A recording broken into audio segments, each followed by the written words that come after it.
অনেক আফসোস লাগে আমার মৃত্যুর পরেও মানুষ ফেসবুক চালাবে, বিনোদনে মত্ত থাকবে, খুশিতে হই হুল্লা করবে, দুনিয়ার সবকিছু তার নিজ গতিতে চলবে। সত্যি বড়ই আফসোস লাগে।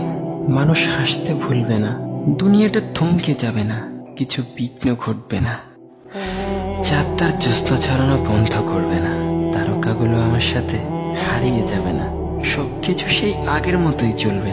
আফসোস শুধু আমি থাকবো না, তাতে কারে বা কি যায় আসে। কিছুদিন পর তো এমনিতেই সবার কান্না বন্ধ হয়ে যাবে, ভুলে যাবে আমায় সবাই। শত আপন হওয়ার সত্ত্বেও তারা আমার দুঃখে আমার সাথে মারা যাবে না, আর আমি মারা গেলেও ওদের হাসিটা চিরতরে বন্ধ হবে না। তাহলে এদের সাথে কেন আমি এত ব্যস্ত, কেন এত মাখামাখি? আমার রব থেকে আমি এত দূরে কেন? কেন এত দূরে কেন? অথচ আল্লাহ সুবহানাহু ওয়া তাআলা যা বলেন আমাদের, তোমরা মুসলিম না হয়ে আমার কাছে এসো না। সত্যিই তো আমরা কি পেরেছি আদৌ অব্দি মুসলিম হতে? চলুন না একটাবার চেষ্টা করে দেখি, জাস্ট একবার, নিজের ভালোর জন্য, শুধু একবার, শুধু একবার। প্লিজ নিজের মূল্যবান সময়টুকু হেলায় ধুলায় নষ্ট করো না। ওকে, আল্লাহ হাফেজ।